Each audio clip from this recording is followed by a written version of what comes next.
2022 Ford Expedition MAX. This is the XLT trim and the entry level to the MAX Expedition family.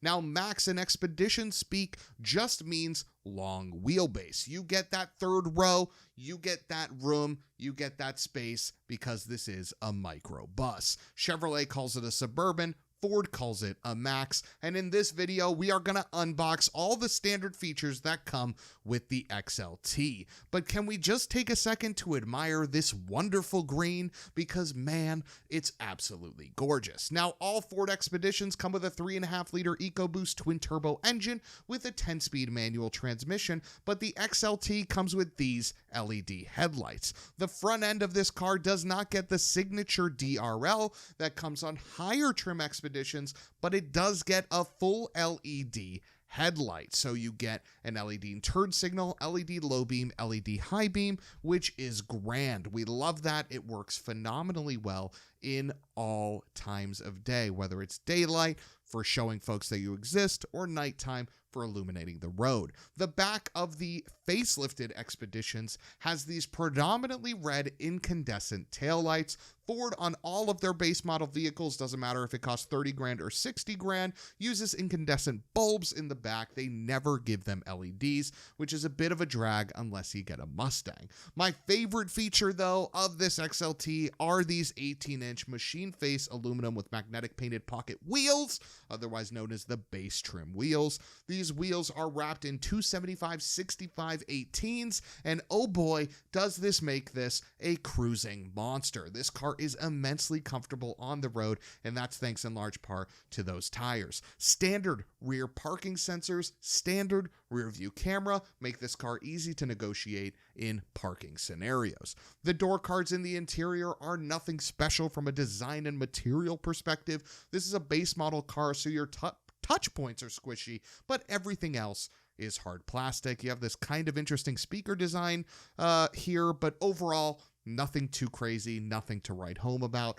All Expedition XLTs have a power front row driver's seat. It's 8-way, includes power tilt, lumbar, manual recline though. Okay, you're spending $60,000 for a manual recline seat, which is kind of interesting.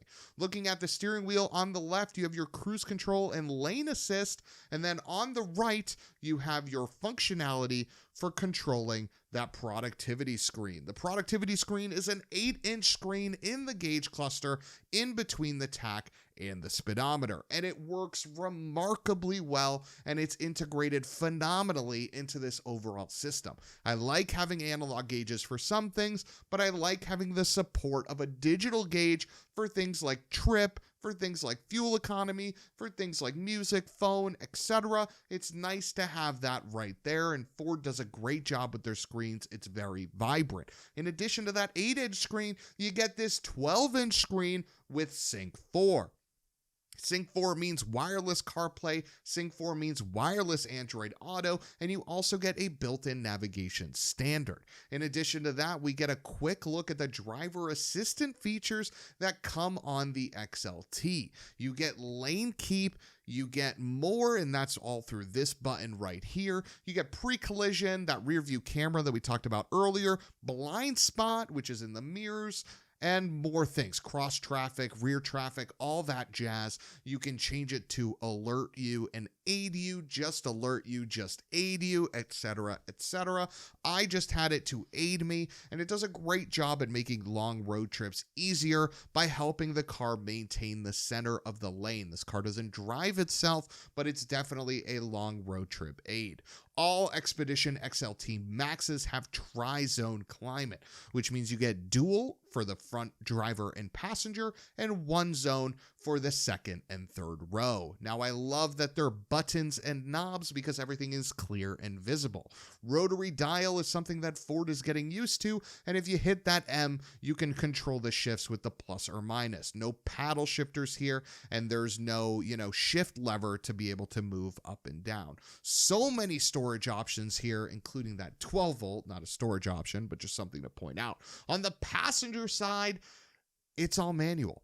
It's a manual recline, it's a manual lumbar, which is what that knob is, and it's a manual lever to adjust the seat front and rear. No power options on something that costs $60,000. That is unacceptable. But again, look at all the storage here, okay? Storage here, storage here. You can put so many things in this car. It's crazy. It's the ultimate road trip machine.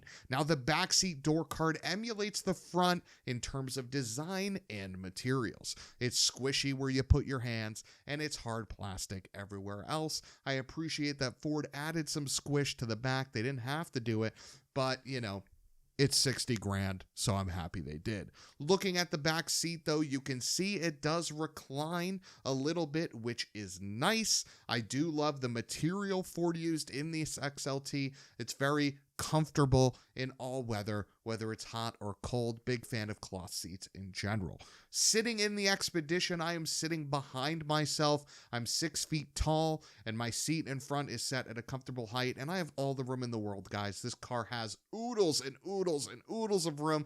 That's why you're buying an Expedition Max. You got a grab handle there, which makes it easy to get in. Another grab handle, which you would use in tight scenarios or in if you want to get into the back seat. Now, these are the controls for the third zone, and then you have a USB-C and A port, which are powerful enough to power your laptop, which is really nice, again, on long road trips. Now, cup holders are needed there because there's no center. We got a bench seat. We don't have captain's chairs, so because of that, we need the cup holders in that location. Now, you can actually put down this middle seat, but it's not really advantageous to you unless you're putting things through, like skis, snowboards, or something like that, because it's a little bit too low to be used as a sort of quasi armrest type deal, if you will. But overall, love the back seat. I had someone in here for 3 hours at a time, and they had no issues. Flick this switch right here and push the seat, and now you have access to the third row. Ford doesn't make it super easy, however. While the opening is very large, there isn't any grab handle that's fully designed to help you get back here. You sort of use the center grab handle to help you up, and then you just like kind of throw yourself back there. Moving the seat back is very, very easy, which is nice. And while my knees are pressed against this seat, I do have plenty of headroom, and this seat can actually recline. And for whatever reason, I have 2 cup holders here in the back seat, and that's the same on each side. This car just has ridiculous amounts of cup holders and storage. There's 3 for the third row alone and 2 USB ports, which is hilarious. Now, these seats are actually power, which is also funny. We don't give the passenger a power seat, but we give the third row power recline functionality, and I'll show you guys how that works. You just sort of hit a button and it's one touch. It just goes back, which is nice, and it gives you more headroom. So if you're over 6 feet, you definitely need to move that seat back so that you have some sort of headroom back here. But if someone was under 5'7", they could easily do a long road trip in the back of the Expedition Max, no problem. That's why you're buying this thing, so you can fit oodles of people in. 2 ways to get into the trunk. First is via the back glass. Now, this is really great if you just need to grab, a bag or something very quick out of the trunk. Important to note, though, the Expedition is very deep. So if you have something like, I don't know, a piece of paper that's all the way on the bottom, you're going to need to fully open the trunk because of how deep that sort of opening is. Now, one of the things to note is how much room you have with the third row seats up. Again, that's why you're buying a Max, so you have some trunk space even though all the rows are elevated. You get one 12-volt over there, more storage options, and you actually get power seat backs for the third row. It leverages that power seat function that I showed you guys earlier to be able to fold these seats flat. Now, if you have the headrests up like I do on that seat on the left, the car will actually auto move the seats back because it can't fully go down. So there's no way to just leave it as far as it can go. It'll actually move back so you can put the headrest down and then retract it fully to show a flat floor. Guys, this is flat all the way. You can slide things back here, no problem. It's unbelievable how much space is in this trunk with this third row down. You could fit you could have a party back here. You could turn this thing into a nightclub just with the trunk with those third row seats folded. Underneath this floor, you got some compartments, but nothing crazy. Overall, guys, the 2022 Expedition XLT MAX comes with a host of standard features. That 8-inch gauge cluster with the 12-inch center screen is beautiful. These LED headlights are fantastic, and these 275 tires make this thing a cruiser. But it's not perfect. You have a passenger seat that's fully manual, and you have some things that are glaringly missing, which shouldn't on a $60,000 car. What do you think about the Expedition MAX?